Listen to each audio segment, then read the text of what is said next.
महासाम्राज्यशालिनी आत्मविद्या महाविद्या श्रीविद्या कामसेविता श्रीषोडशाक्षरी विद्या त्रिकूटा कामकोटिका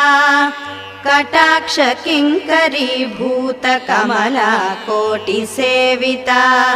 शिरस्थिता चन्द्रनिभा भालस्तेन्द्रधनुप्रभा हृदयस्था रविप्रख्या त्रिकोणान्तरदीपिका दाक्षायणी दैत्यहन्त्री दक्षयज्ञविनाशिनी दरान्दोलितदीर्घाक्षी दरहासोज्ज्वलन्मुखी गुरुमु